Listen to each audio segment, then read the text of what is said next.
बात अब Delhi bomb blast को लेकर करेंगे। ये बड़ी अपडेट निकलकर सामने आई है दिल्ली ब्लास्ट से जुड़ी हुई, जहां नूह ने किराए पर कमरा लिया हुआ था। दिल्ली ब्लास्ट से पहले किराए पर उसने कमरा लिया था। करीब 10 दिन यहीं पर आतंक रुका था।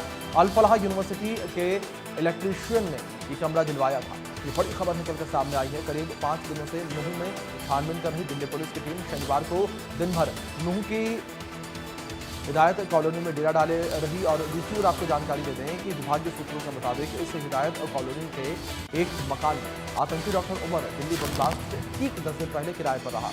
बताया जा रहा है कि मकान मालिक के रिश्तेदार अल फलाह में इलेक्ट्रीशियन का काम करता था और उसी के कहने पर नूह में कमरा दिया गया था। बताया जा रहा है कि फिरोजपुर झीर का एटीएम से पैसा निकालने में नाकाम होने के बाद वो नूह आया और यहाँ पर एक मकान को किराए पर लेकर उसमें रुका। और उमर के यहाँ रहने की भनक ना तो उसके किसी पड़ोसी को लगी और जिसे जिले में तैनात खुफिया विभाग को भी उसकी कोई जानकारी नहीं मिल पाई। नूह के एक अल्ट्रासाउंड सेंटर में लगे कैमरों में डॉक्टर उमर की गाड़ी कॉलोनी में जाते हुए कैद हो गई, लेकिन वो वहां से कब निकली और किस रास्ते से निकली, इसकी गुत्थी सुलझाना अभी भी जांच एजेंसियों के लिए बड़ा सवाल बनी हुई है। लेकिन ये तस्वीर आप अपने स्क्रीन पर देख सकते हैं। इस तरीके से ये वही घर है जहां पर किराए पर कमरा उसने लिया था।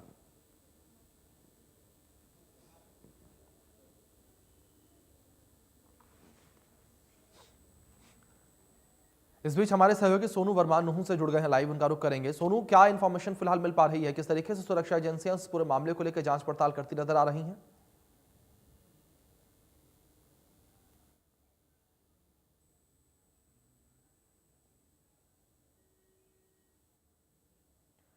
सोनू, आपका डिवाइस म्यूट है, प्लीज उसे अनम्यूट करें। जी बिल्कुल, बता दें कि जिस हिसाब से सुरक्षा एजेंसी जो लगातार नूह जिले में 5 दिन से लगातार अपनी कार्रवाई करते नजर आ रही है, वही बता दें कि अभी कल का मामला बता दें कि कल एक नया और मामला इसमें खुलासा हुआ है कि जो उमर था वो झिरका फिरोजपुर से लेकर और नूह रहा था। और नूह बता दें कि शोएब नाम के युवक के घर जो साली रहती थी वहां पर उसने कमरा लिया था।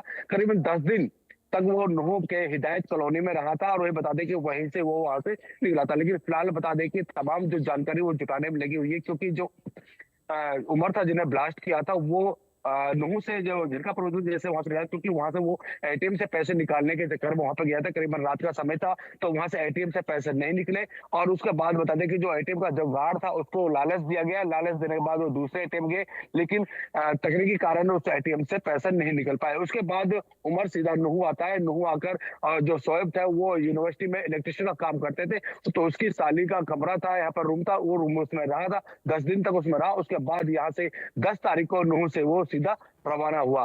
तो तमाम जो आ रहे हैं सामने, तो बताया जा रहा है कि कहीं ना कहीं नूह के और भी इसमें शामिल हो सकते हैं। लेकिन फिलहाल बता दें कि लगातार करीबन 6 घंटे की जांच के बाद ये सामने आया है कि उमर नूह में 10 दिन इस रूम में रहा था।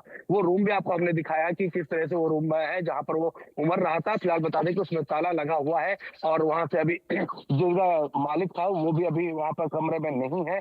और तमाम जो वहां पर जो फुटेज निकाली जा रही है, जो कैमरे लगे हुए हैं, जो कॉलोनी जो गली है वहां पर जो कैमरे लगे हैं उनकी भी फुटेज निकाली जा रही है। क्योंकि बताया जा रहा है कि जो उमर था उसमें सिर्फ आने की वीडियो उसमें दिखाई दे रही है, लेकिन जाने की वीडियो उसमें नहीं आ रही है। तो ये भी जांच का विषय है, क्योंकि जिस हिसाब से 10 दिन का रहना तो एक बहुत बड़ी बात है कि 10 दिन तक नूह के शहर में रहना। फिलहाल बता दें कि अभी भी जानकारी जो आ रही है कि इसमें करीबन करीबन 20 से 25 जो एमबीबीएस डॉक्टर वो भी इसमें शामिल हो सकते हैं। लेकिन फिलहाल अभी जांच शुरू कर रहे हैं। जी जी सोनू, दूसरी ओर जिस तरीके से लगातार पूरे मामले को लेकर जांच पड़ताल की जा रही है, अगर दिल्ली ब्लास्ट को लेकर बात करें तो दिल्ली ब्लास्ट के तार हरियाणा से भी काफी ज्यादा जुड़े हुए हैं, क्योंकि जो ये आतंकी डॉक्टर थे वो हरियाणा के अलग अलग हिस्सों से कनेक्टेड पाए गए हैं, अलग अलग हिस्सों तक वो पहुंचे हैं।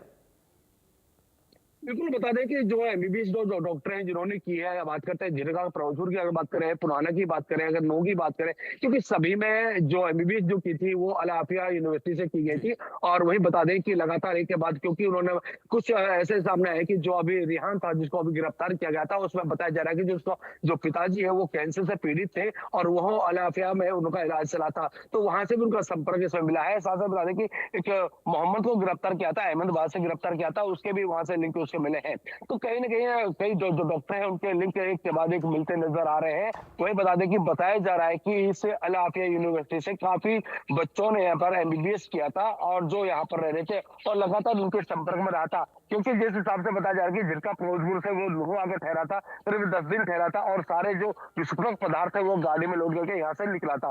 तो कहीं न कहीं काफ़ी लोग इसमें शामिल हो सकते हैं। लेकिन फिलहाल और एक और बता देते हैं खबर, जो अभी खाद्य विक्रेता जो गिरफ्तार किया गया था यहाँ से, उसको भी पुलिस ने रिहा कर दिया गया है, क्योंकि जो सबूत है खास तौर उसमें नहीं मिल पाए थे। लेकिन अब बता दें कि जो एमबीबीएस जो डॉक्टर है उनको अब कार्रवाई शुरू कर दी है। जी।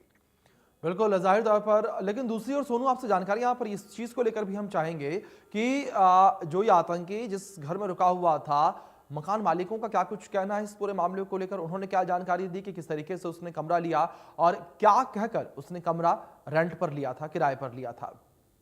जी, बिल्कुल बता दें कि इस मामले में जो हम उनसे बात करनी चाहिए, जो कोई महिला है कि शबनम नाम की महिला है जिससे हमने बात की, तो उन्होंने इस पर कुछ कहने को तैयार नहीं हुआ। लेकिन फिलहाल बता दें कि जो कमरा देने का जो बात आती है, क्योंकि जो क्या नाम है, शोएब था, शोएब की साली का कमरा था। शोएब का जो इलेक्ट्रिशियन का काम अल आफिया में करता था, तो उससे संपर्क में वो आया था और उसे शोएब ने कहने पे यहाँ पर रूम दिया गया था।